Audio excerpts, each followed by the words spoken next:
हमने ये लिया, एक कैथोड एक एनोड लगा दिया, ये क्या है वाटर में एक्वस फॉर्म में क्या है, एक्वस फॉर्म में है NaCl। तो क्या होता है कि Na प्लस आयन और Cl आयन मूव करते हैं इधर-उधर। कब होता है? जब ये एक्वस फॉर्म में होता है या मोल्टेन फॉर्म में होता है, सॉलिड फॉर्म में नहीं होता। वही एक्सप्लेनेशन यहाँ पे लिखी है, पॉज करके कर सकते हो। इसमें दिखाया क्या है, देखो एनोड है ना, ये कैथोड है, ये एनोड है और ये क्या है, acidified copper sulphate solution. Acidified copper sulphate solution का मतलब ये है CuSO4, जिसमें थोड़ा सा एसिड भी ऐड है। CuSO4 है, तो अब CuSO4 में कौन-कौन से आयन्स बनेंगे बताओ? शिक्षा के साथ पढ़ ले, सीनियर्स को भी सब्सक्राइब कर लो ताकि हम रहें 10th के साथ भी और 10th के बाद भी।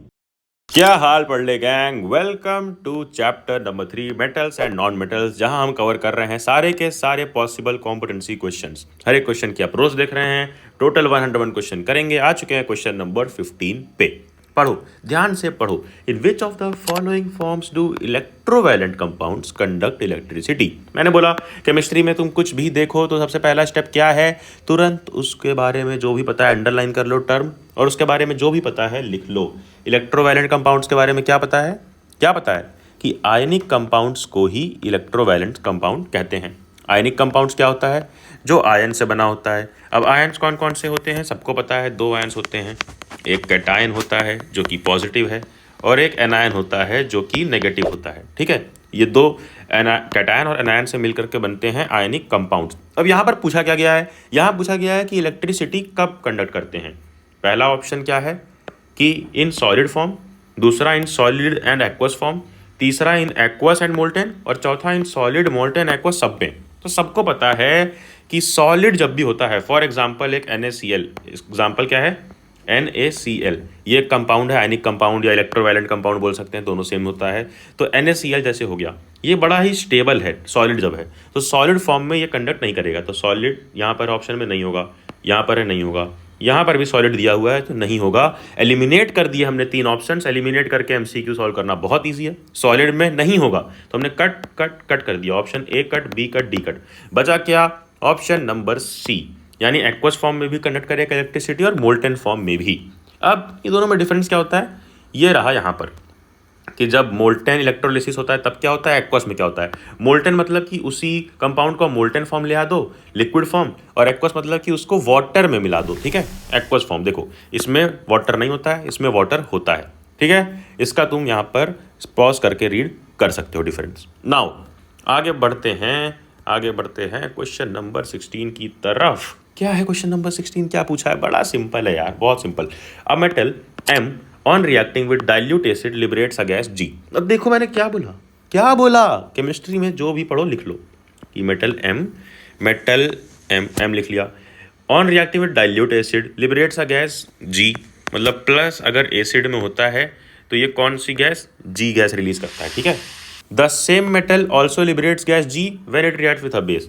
अब यही मेटल M जब बेस के साथ रिएक्ट करता है तो भी सेम गैस G प्रोड्यूस करता है। अब हमें बताना क्या क्या है, देखो पहली चीज़ हमें बतानी है, right the name of gas G। क्या right the name of gas G कि कौन सी गैस है, नाम बताओ गैस का। फिर how will you test the presence of this gas, कि पता कैसे लगाओगे, टेस्ट कैसे करोगे कि ये गैस वही है। फिर राइट केमिकल इक्वेशन, फिर ऑफ मेटल विथ एसिड के साथ केमिकल रिएक्शन लिखो और एक बेस के साथ। तो देखो बड़ा सिंपल है, कौन सा ऐसी गैस है जो निकलती है एसिड से भी रिएक्ट जब मेटल होता है तब भी, और जब बेस से रिएक्ट होता है मेटल तब भी। सबको पता है, हमने बहुत बार पढ़ रखा है, एक ही गैस है वो, और वो है कौन सी गैस? वो है H2 गैस। हाइड्रोजन गैस निकलती है, चाहे वो मेटल एसिड के साथ रिएक्ट करे चाहे बेस के साथ। तो ठीक है, H2 गैस हो गया। टेस्ट कैसे करेंगे सबको पता है कि क्या लेना है, अभी इतनी देर से देख रहे हैं, मैच स्टिक लो, वो जलती रहेगी। फिर H2 गैस रहेगी जब टेस्ट ट्यूब में, तो ये मैच स्टिक पॉप करके बुझ जाएगी, और अगर पॉप करके कैंडल स्टिक है या मैच स्टिक है वो बुझ गई, इसका मतलब H2 गैस प्रेजेंट है। फिर C क्या है, राइट द केमिकल इक्वेशन, एक एसिड के साथ एक बेस के साथ। तो केमिकल इक्वेशन लिख लो, मेटल M कोई सा भी ले लो, मेटल M मान लो हम सोडियम ले लेते हैं, तो सोडियम, अरे मेटल M कोई सा भी ले सकते हैं यार, देखो क्या लिखा था ऊपर मैंने, M प्लस एसिड, ठीक है, और M प्लस बेस। इसी का एक एग्जाम्पल लिखना है दोनों का। आ जाओ एग्जाम्पल लिख लेते हैं, बहुत ही इजी। देखो एसिड हम ले लेते हैं HCl, और NaOH ले लेते हैं बेस। जिंक मान लो एक मेटल है, जिंक यहाँ पर, दोनों रिएक्ट करेगा, क्या बनेगा? जिंक जब HCl से करेगा तो क्या होगा? जिंक रिएक्टिविटी सीरीज में हाइड्रोजन से ऊपर है तो इसको डिस्प्लेस कर देगा, बन जाएगा ZnCl2 प्लस H2 गैस। और इधर क्या होगा? Zn प्लस NaOH, यहाँ पर क्या होगा? यहाँ पर बनता है Na2ZnO2। इसको बोलते हैं सोडियम जिंकेट और इसके साथ भी हाइड्रोजन गैस निकलती है। ये रिएक्शन याद रखना क्योंकि ये रिएक्शन कई बार आती है और सोडियम जिंकेट कई लोग भूल जाते हैं। क्या बोलते हैं? Sodium zincate. ठीक है, आ जाओ नीचे, आ जाओ नीचे, आ जाओ नीचे, आ जाओ। यही यहाँ पर देखो दोनों रिएक्शन लिखी हुई है। ये रहा कंप्लीट आंसर इसका, इसको तुम पॉज करके रीड कर सकते हो। आगे बढ़ते हैं। Now question number 17, what is a thermite process, where is this process used, write the balance chemical equation. मैंने क्या बोला केमिस्ट्री पढ़ते वक्त कि जो भी पढ़ो नोट कर लो। थर्मिट प्रोसेस, ठीक है, कहाँ पे यूज़ होती है ये बताना है और एक बैलेंस केमिकल इक्वेशन लिखना है। तो थर्मिट प्रोसेस होती क्या है? ये तो बिल्कुल थ्योरेटिकल क्वेश्चन है। थर्मिट प्रोसेस हमने कुछ याद आ रहा होगा तुम्हें, नहीं। एनसीईआरटी में पढ़ा था कि कोई एक रिएक्शन होती है जो रेलवे ट्रैक्स जोड़ने के काम आती है। क्या करने के? रेलवे ट्रैक्स जोड़ने के काम आती है। तो इसी रिएक्शन को थर्मिट प्रोसेस बोलते हैं, इसी प्रोसेस को। और जो रिएक्शन इन्वॉल्व होती है वो होती है थर्मिट रिएक्शन। नीचे देखो, यहाँ पर देखो एक बार, ये फिगर देखो ध्यान से, इसको थोड़ा सा ध्यान से देखो क्या दिखाया गया है यहाँ पर, ध्यान से देखो। थर्मिट वेल्डिंग की जा रही है यहाँ पे। क्या की जा रही है? Thermite welding. स्टेप 1 में थर्मिट इग्निटेड लिखा रहा है, थर्मिट इग्निटेड, कि ये जो स्टेप 1 है यहाँ पर देखो, ये सुपर हॉट स्टील है, थर्मिट रिएक्शन से स्टील बनाया गया और इसको रोका गया यहाँ पे टैपिंग डिवाइस से, इसको यहाँ पे रोका हुआ है और ये 2 आयरन पीसेस टूटे हुए हैं। देखो ये एक आयरन पीस, ये दूसरा आयरन पीस, ये दोनों टूटे हैं, इनको जोड़ना है। तो क्या किया गया, इसी मोल्टन स्टील को जो रेड वाला था यहाँ पर देखो, इसको ट्रांसफर कर दिया गया इसके बीच में और ये मोल्टन स्टील बीच में जुड़ जाता है और दोनों ब्रोकन पीसेस को जोड़ देता है। तो इसी तरीके से रेलवे ट्रैक्स जोड़े जाते हैं और इसको थर्मिट प्रोसेस कहते हैं। नीचे आओ, अगर तुम्हें डेफिनेशन लिखनी है तो कैसे लिखोगे? ये रही, the reduction of a metal oxide to form metal by using aluminium powder. क्या यूज होता है? Aluminium powder as a reducing agent is called a thermite process और रिएक्शन। मतलब जब किसी मेटल ऑक्साइड का रिडक्शन हो जाए, किससे? एल्यूमिनियम पाउडर का यूज करके, उसको बोलते हैं थर्मिट प्रोसेस या थर्मिट रिएक्शन। थर्माइट रिएक्शन और थर्मिट प्रोसेस, अब मिक्सचर ऑफ आयरन 3 ऑक्साइड लेते हैं। क्या लेते हैं? हाँ, नीचे लिख देता हूँ तुम्हारे लिए, बहुत सिंपल है यार, नीचे लिखूंगा समझ में आ जाएगा सब कुछ। देखो Fe2O3 प्लस 2Al, ठीक है। अरे ये 2 बैलेंस करने के लिए है, यहाँ पर हम सिर्फ Al भी लिख सकते हैं, एल्यूमिनियम।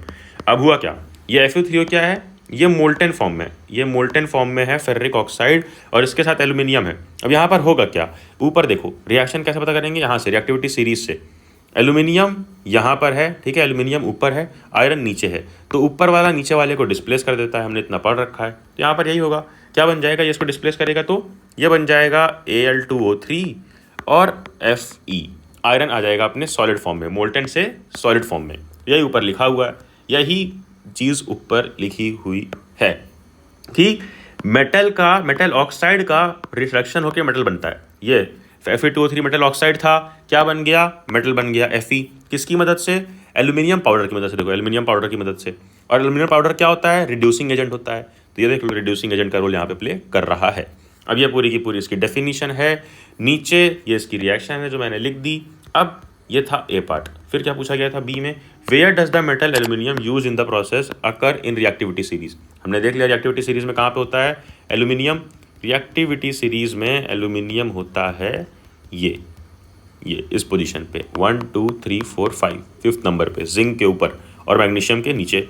फिर अगला चीज़ क्या पूछा हुआ है, अगला चीज़ सी पार्ट पूछा है, name the substance that are getting oxidise and reduce in the process. अरे यार बहुत सिंपल है, इसमें बताओ क्या ऑक्सीडाइज हो रहा है, क्या रिड्यूस हो रहा है। ऑक्सीजन जहाँ ऐड होता है वो ऑक्सीडाइज, तो एल्यूमिनियम में ऑक्सीजन ऐड हो गया तो एल्यूमिनियम ऑक्सीडाइज हो रहा है, ठीक है। और ऑक्सीजन जिससे निकल जाता है वो रिड्यूस।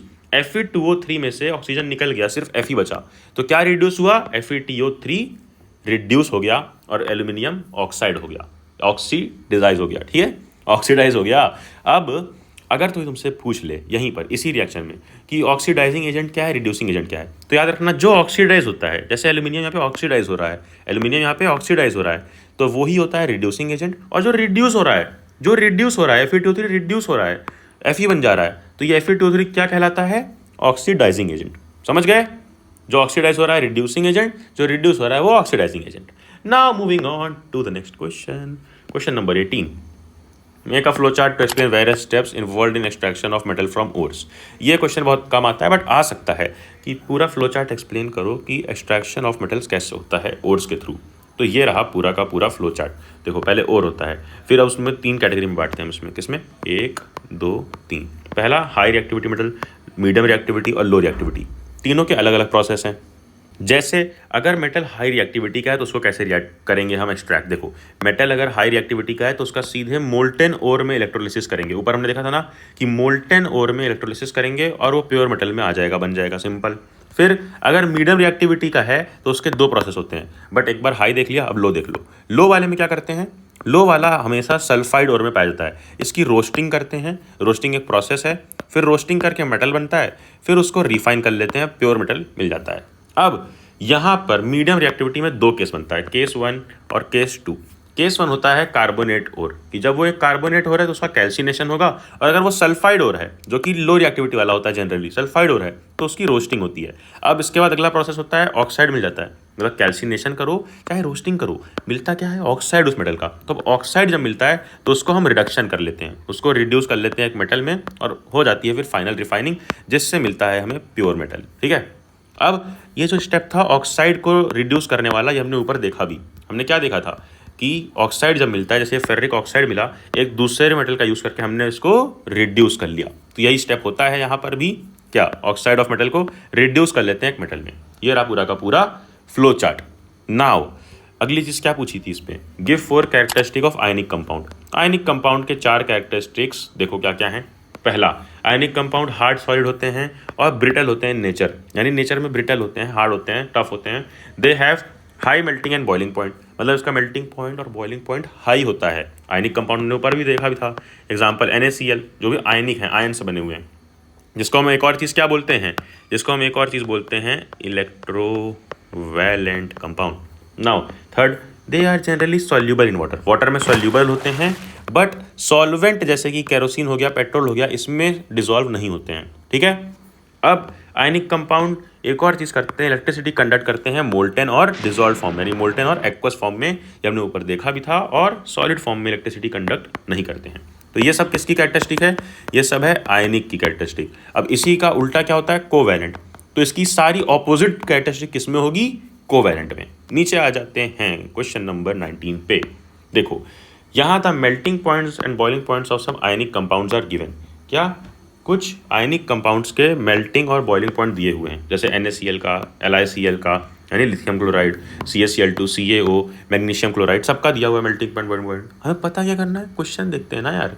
ये देखो, ये है पूरा का पूरा क्वेश्चन लिखा हुआ है यहाँ पर, एक बार इसको रीड कर लो। These compounds are termed as ionic because they are formed by transfer of electron, क्योंकि ये इलेक्ट्रॉन ट्रांसफर से बनते हैं, from a metal to a non-metal. The electron transfer in such compound is controlled by the electronic configuration of elements involved. Every element attempts to attain a completely filled valence shell of its nearest noble gas. अरे यार ये और भी simple है, देखो यहाँ पे Na sodium, इसकी इलेक्ट्रॉनिक कन्फिगरेशन क्या होती है, 2 8 1, और Cl इसका क्या होता है, 2 8 7। तो जो लास्ट वाला है, लास्ट वाला वैलेंस इलेक्ट्रॉन यहाँ 1 है, यहाँ 7 है। ठीक है, यहाँ 1 है, यहाँ 7 है। मतलब क्या कह रहा हूँ मैं कि Na के पास 1 है, ऐसे स्टार से रिप्रेजेंट करते हैं, और Cl के पास 7 है, 1 2 3 4 5 6 और 1। यानी ये जो Cl है हमारा, इसको 1 कंप्लीट करने के लिए 1 ही चाहिए सिर्फ। अरे कहना क्या चाहते हो? मतलब 8 हमें क्या करना है, ऑक्टेट कंप्लीट करना है। ऑक्टेट यानी कि आउटर मोस्ट में 8 इलेक्ट्रॉन कंप्लीट करने के लिए क्या चाहिए, सिर्फ 1, क्योंकि 1 2 3 4 5 6 7 7 है, सिर्फ 1 चाहिए, और इसके पास 1 है, तो ये इधर से 1 शेयर कर देता है और बन जाता है NaCl। वही वहाँ पे ऊपर यहाँ पे बात लिखी गई है। ठीक है, कि इलेक्ट्रॉनिक कन्फिग्रेशन इन्वॉल्व होती है, इलेक्ट्रॉनिक ट्रांसफर होता है। ठीक है, इलेक्ट्रॉन ट्रांसफर होता है। अब पहला क्या है, show the electron transfer in the formation of magnesium chloride. जैसे हमने यहाँ पे NaCl का दिखाया ऐसे करके एरो, उसी तरह मैग्नीशियम क्लोराइड का दिखाना है। फिर list 2 property of ionic compound other than higher melting point and boiling point. ऊपर हमने 4 प्रॉपर्टीज ऑलरेडी देखी। फिर गिव रीजन, पहले पहला दूसरा करते हैं। तो पहला देखो MgCl2 का। अब MgCl2 में क्या केस है, 2 यहाँ पे होते हैं बाहर, यानी 2 इलेक्ट्रॉन्स होते हैं वैलेंस सेल में, 2 इलेक्ट्रॉन्स। अब Cl में क्या केस था, 7 था, 1 2 3 4 5 6, तो 1 यहाँ चला जाता है, 1 यहाँ, जैसे NaCl में 1 गया था, इसके पास 2 हैं, तो 1 Cl में चला गया, 1 क्लोरीन एटम में, 1 क्लोरीन में चला गया, तो ये क्या बन गया, MgCl2, कि Mg के पास +2 आ गया और इधर माइनस माइनस, मतलब नहीं समझे, देखो जो देता है उसके पास प्लस आयन आ जाता है, वो क्या बन जाता है, कैटायन। क्या बन जाता है, जो देता है वो बन जाता है कैटायन, सबको पता है इतना, क्या बन जाता है, कैटायन। कैटायन क्या होता है, पॉजिटिव होता है। क्यों, क्योंकि वो इलेक्ट्रॉन देता है। और एनायन क्या होता है, वो नेगेटिव होता है, क्योंकि वो इलेक्ट्रॉन लेता है। ठीक है ना। तो अब इलेक्ट्रॉन दे कौन रहा है, देखो यहाँ पे Mg तो दे रहा है, ये अपना ऐसे एरो करके, और ये अपना एक और इधर दे रहा है, तो अब इसलिए Mg+2 बन गया और ये Cl- बन गया, और टोटल MgCl2 बन गया। ठीक है। देन अगली चीज़ थी प्रॉपर्टीज़। तो प्रॉपर्टीज़ यहाँ पे लिख दी गई हैं कि सॉल्युबिलिटी, जो इलेक्ट्रोवायलेंट या आयनिक कंपाउंड हैं ये वाटर में सॉल्युबल होते हैं बट केरोसिन पेट्रोल में नहीं होते हैं। कंडक्टिविटी क्या होती है, मोल्टेन और एक्वस फॉर्म में इलेक्ट्रिसिटी कंडक्ट करते हैं बट सॉलिड फॉर्म में कंडक्ट नहीं करते। ठीक है। नीचे आ जाते हैं, अगला क्या पूछा था, कुछ रीजंस पूछे गए थे, कुछ रीजंस, किस चीज़ के रीजन, गिव रीजंस। किसके, पहला कि आयनिक कंपाउंड सॉलिड स्टेट में इलेक्ट्रिसिटी क्यों नहीं कंडक्ट करते, और दूसरा what happens at cathode when electricity is pass through an aqueous solution of sodium chloride. मतलब अरे यार लिख लो, केमिस्ट्री में कुछ भी है। इसका मतलब क्या है कि NaCl का जब एक्वस सॉल्यूशन यानी पानी में जब NaCl मिला दो, उसमें जब इलेक्ट्रिसिटी पास करो तो कैथोड में क्या होता है, कैथोड में क्या होता है।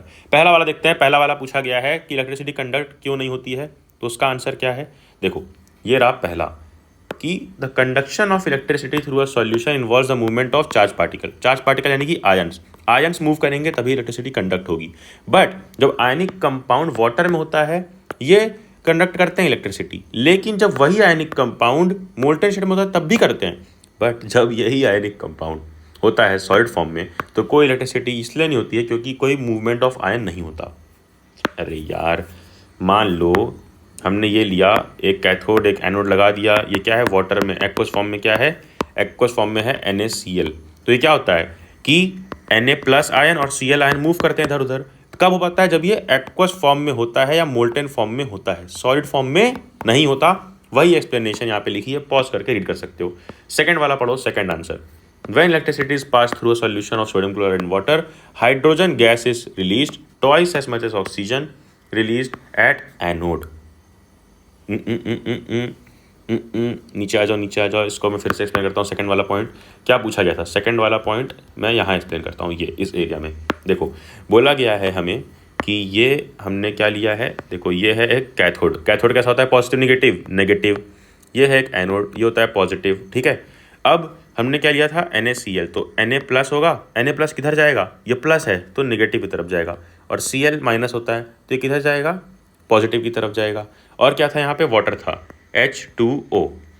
H2O क्या होता है, H2O क्या होता है जल्दी बताओ, H2O कौन से एंड्स में बटता है, H2O कौन से एंड्स में बटता है, H2O बट जाता है, ये ब्लू कलर से मैं लिख रहा हूँ, H2O बटता है H+ में और O- में।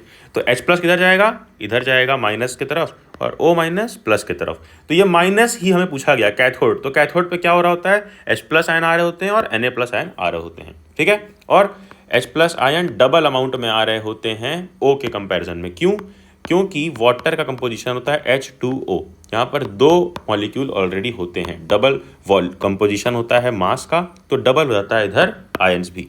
चलो यही नीचे यहाँ पे लिखा है जो हमने इलेक्ट्रोलिसिस में पढ़ा था, ये चीज़ यहाँ पर तुम पॉज करके रीड कर सकते हो। ये कि when electricity is pass through a solution of sodium chloride water, hydrogen gas is released twice as much as oxygen released at anode. ठीक है। नीचे आ जाओ क्वेश्चन नंबर 20 पे। एसर्शन क्या है बताओ, एसर्शन क्या लिखा है और रीजन क्या है। Zinc oxide is amphoteric in nature. अब केमिस्ट्री में कुछ भी हो नोट कर लो, मैंने बताया था एम्फोटेरिक का नोट कर लिया। एम्फोटेरिक का मतलब अब बताओ, एम्फोटेरिक ऑक्साइड क्या होते हैं। एम्फोटेरिक ऑक्साइड का मतलब जो ऑक्साइड एसिड के साथ भी रिएक्ट कर ले और बेस के साथ भी रिएक्ट कर ले वो होता है एम्फोटेरिक। तो एम्फोटेरिक इन नेचर लिखा है, फिर नीचे लिखा है zinc oxide react with both acid and base. तो क्या ये रीज़न सही एक्सप्लेनेशन है एसर्शन की, हाँ बिल्कुल सही है, और दोनों स्टेटमेंट भी सही हैं। तो ए वाला ऑप्शन सही है कि both A and R are true and R is the correct explanation. ठीक है, option number A is correct. नीचे आ जाओ अगले क्वेश्चन पे कि draw a neat and well लेवल diagram of electrolytic refining of copper. क्या, कॉपर की इलेक्ट्रोलिटिक रिफाइनिंग। अरे वही जैसे वाटर में हो रहा था, एक कैथोड था एक एनोड था, उसी तरीके से होता है इलेक्ट्रोलिटिक रिफाइनिंग ऑफ कॉपर, जो एनसीईआरटी में तुम्हारा ये वाला डायग्राम दिया होगा। इसमें दिखाया क्या गया है, देखो मैंने बताया ना, ये एक कैथोड है, ये एक एनोड है। और ये क्या है, acidified copper sulphate solution. Acidified copper sulphate solution का मतलब ये है CuSO4, जिसमें थोड़ा सा एसिड भी एडेड है। CuSO4 है, तो अब CuSO4 में कौन कौन से आयन्स बनेंगे बताओ। जैसे हम ऊपर गैस कर रहे थे NaCl में Cu+, Cu2+ और SO4 2-। तो प्लस वाला कहाँ जाएगा, मैंने बताया था प्लस वाला कैथोड पे आएगा। तो देखो Cu कैथोड पे आ रहा है, ठीक है, और SO4- है तो ये एनोड पे जाएगा, ठीक है, ये एनोड पे जाएगा क्योंकि ये प्लस है। अरे भाई जाहिर सी बात है, बिल्कुल नॉर्मल सी बात है कि Cu2+ है, 2+ है, पॉजिटिव है, तो ये माइनस वाले एंड पे आएगा, माइनस वाले इलेक्ट्रोड पे आएगा, विच इज़ व्हाट, कैथोड, ठीक है। तो कैथोड पे आ जाता है ये Cu2+ और Cu2+, कॉपर ही हमें चाहिए, जो कि क्या है, कॉपर है, हमें कॉपर ही चाहिए। तो Cu के अराउंड कॉपर की एक प्रॉपर प्योर कॉपर की लेयर बन जाती है, और जो इम्प्योरिटीज़ होती हैं वो यहाँ एनोड मड के फॉर्म में नीचे गिरी हुई रहती हैं। आओ नीचे ये रहा इसका रिएक्शन कि एनोड के पास क्या होता है, कॉपर जो होता है वो टूटता है कॉपर प्लस में, और कॉपर प्लस कैथोड के पास जाकर के कॉपर बन जाता है proper, copper solid copper metal, यानी आयन से मेटल बन गया। अरे यही तो हो रहा है, ये देखो कॉपर आयन आया और यहाँ पर इसके अराउंड, कैथोड के अराउंड पूरी क्लियर फॉर्म कर लिया सॉलिड कॉपर की। तो इलेक्ट्रोलाइटिक रिफाइनिंग ऑफ कॉपर में तुम्हें लिखना क्या क्या है, वही चीज़ें जो जो हमने ऊपर अभी देखी। क्या देखी कि in the electrolytic purification of copper, impure copper is made into an anode and a thin line of pure copper is made into a cathode। मतलब कि एनोड के पास impurity आ जाती है और कैथोड के पास एक प्योर कॉपर की लाइन, थिन लाइन चढ़ जाती है, और कॉपर सॉल्ट सॉल्यूशन यूज होता है इलेक्ट्रोलाइट फॉर्म में। अरे यार इलेक्ट्रोलाइट मतलब कि ये जो वाटर है, ये वाटर किस चीज़ का है, कॉपर सॉल्यूशन का ही है ना, कॉपर सॉल्ट सॉल्यूशन किसका, CuSO4 का। फिर नीचे आओ, when current pass through the electrolyte pure metal from the anode melts into an electrolyte. मतलब जब करंट पास होता है तो इलेक्ट्रोलाइट में ट्रांसफर होता है एनोड से मेटल, और जाता है कहाँ है, कैथोड पे जाता है, ठीक है, कैथोड पे जाता है, वही यहाँ पर लिखा है। An equal amount of pure metal from the electrolyte is inserted into the cathode. फिर soluble impurities enter the solution, whereas soluble impurities जो है settle to the bottom at anode and are known as anode mud. अरे जो insoluble है, क्या होगा, insoluble, ये जो इनसॉल्यूबल इंप्योरिटीज हैं वो यहाँ पर नीचे सेटल जाती हैं एनोड मड बन के, इंप्योरिटीज, ठीक है। चलो इसी के नीचे आ जाओ, ये भी एक डायग्राम है, बहुत ही क्लियर डायग्राम, इसका भी स्क्रीनशॉट या फिर पॉज करके पढ़ सकते हो। नाउ नीचे आते हैं, अगले चैप्टर पे बढ़ते हैं। ये चैप्टर हमने कर दिया स्वाहा, कर लिए सारे के सारे कॉम्पिटेंसी और केस बेस्ड क्वेश्चंस कवर।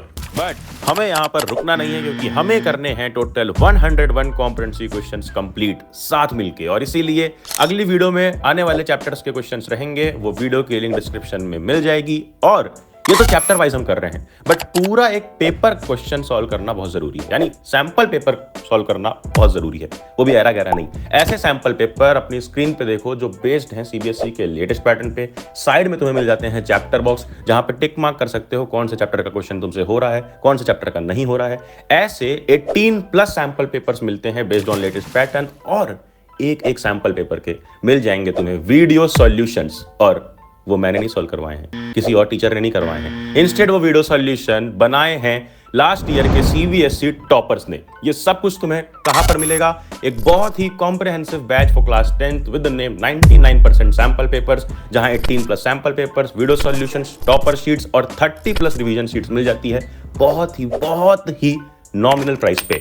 कहाँ एक्सेस कर सकते हो, पढ़लक्ष्य ऐप इंस्टॉल कर लो, वहां मिल जाएगी ये बैच, या फिर वेबसाइट पढ़लक्ष्य.com पर भी ये बैच मिल जाएगी, लिंक डिस्क्रिप्शन में है। एंड एक चीज याद रखना कि ये सबसे बेस्ट इन्वेस्टमेंट होगी तुम्हारी क्लास 10th के लिए इस साल।